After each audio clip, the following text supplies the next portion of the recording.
In this video, I'll be giving my reaction to UFC Fight Night Corey Sandhagen versus Umar Nurmogomedov. My picks were horrible. I went 2-4. So we'll start out with Joel Alvarez versus Elvis Brenner. I thought Elvis Brenner was going to be able to make this a dogfight and eventually wear down Joel Alvarez, but that just didn't happen.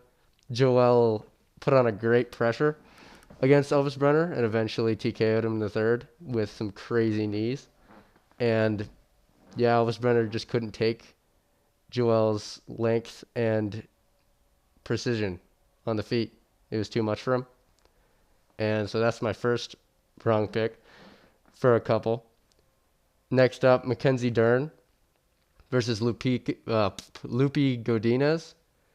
I thought Lupi Godinez was going to be able to piece up Mackenzie Dern because I've never seen Mackenzie Dern throw a good punch.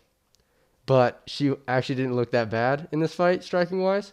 She looked bad, but she was making it close with Lupi Godinez, close enough that the wrestling that she implemented really gave her the rounds, and I think Mackenzie Dern won. Some people think it was a robbery, but I think Mackenzie Dern got it, even though it was against my pick. But even if it's close, it's probably going to go to Mackenzie Dern anyway. But yeah, another bad pick. But that one doesn't matter very much. Next is Tony Ferguson versus Michael Chiesa. I coped hard and picked Tony Ferguson by some crazy KO somehow, just hoping. But Michael Chiesa did what everybody thought he was going to do, and he went out there and submitted him in the first. Tony looked slow and didn't look like he should be in there anymore. But I think he should fight a couple more times because it would be kind of funny. And I think he should end on a win. I think he needs to end on a win for his own brain. Otherwise, I don't think he can. It'll be bad if he doesn't end on a win. Or at least, I don't know. I think he needs a win because it's looking bad for him. And he is delusional and will not quit. So he needs to get either cut, but I doubt that's going to happen. So he just needs to get someone that's just a dud. And someone needs to rig it or something and get him a win because it's pretty sad right now. The half retirement at the end of the fight was weird, and I don't know. Tony Ferguson's a weird guy, and I think they should probably cut him.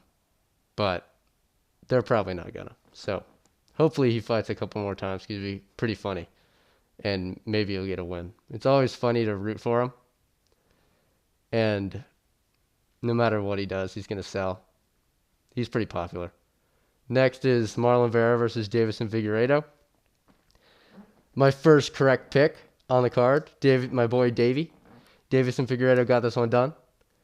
And he did exactly what I thought he was going to do. He out-grappled Marlon in the first. Picked him apart striking-wise in the first as well. And then in the second round, actually, Marlon Vera actually kind of brought the momentum back for him and started outstriking Davison a little bit. I thought Davison won the first, and then I thought Vera won the second. But going into the third, Davison had some crazy power that he's translating very well at 135 and was able to drop Marlon and hurt him and just make it a war at the end, putting the God of War nickname to good use. And yeah, he got it done. And I'm very happy because now he's one fight away from a title shot because of the main event. I'm sure they're going to give Umar the title shot, but we'll get to that in a second. Next up is the co-main event. Sharputin Magomedov versus Michael Oleksiejczuk. The same thing. I got this one pretty correct. Sharputin just beat on him for 3 rounds. Showed technical good striking. Super fun to watch. But I will say he was getting caught way too much. Like, if Michael can do that to him and tag him that bad, I think Sharputin is going to have a tough time when he gets higher up in the rankings. I think these guys, and he called out Nick Diaz, which is the dumbest call out I've ever heard in my life. That is insane and just completely ruined his win to me because he's just fighting an old man who he's gonna beat, and that's boring, and nobody wants to see that. He should be, I think he should be jumped out the rankings to fight Bo Nickel or someone of that caliber to actually test him. But maybe we can give him one more can just to watch him have one more fun performance before they send him to the Wolves. But his wrestling just isn't good enough, I don't think, to beat those guys. But in this fight, he picked him apart. He kept doing this looping left hook over and over and over, but it paid off. And his kicks were really fun as usual. And he was able to cut McCall open. And then when they were on the ground, even McCall took him down in the third. And Sharputin was winning the round on his back again, like he did against Bruno Silva, and just cutting him open with elbows from his back. I think that's super underutilized in the UFC, and I think that's a super cool style that he kind of adds to his fights. And I'm interested to see what they do with him next, but he can only fight in the Middle East because of his eye. So hopefully he gets on the Abu Dhabi card against not Nick Diaz, hopefully someone better. But we'll see.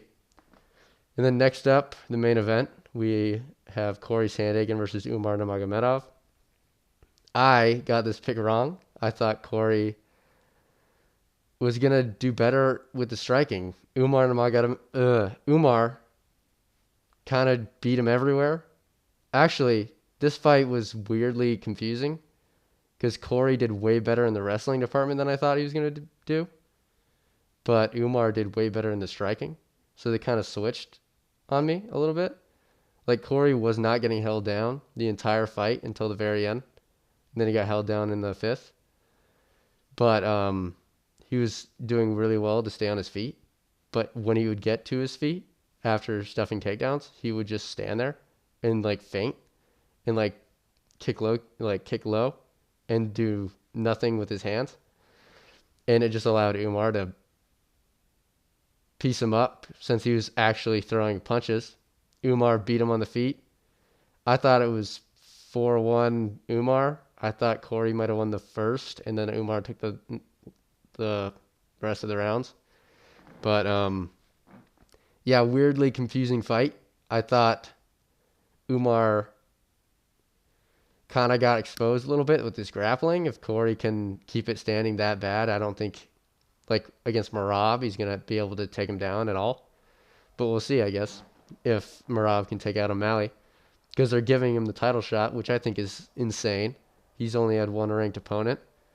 I think he needs one more to really solidify his name, especially with Davison coming up, a former champ.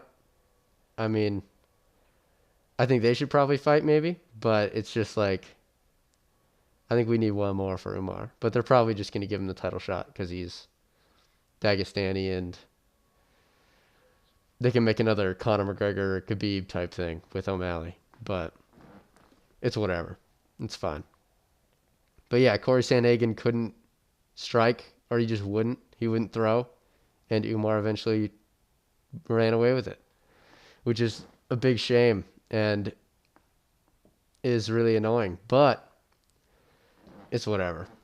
Sandhagen's not that exciting anyway. So we'll see what Umar does with his number 2 position.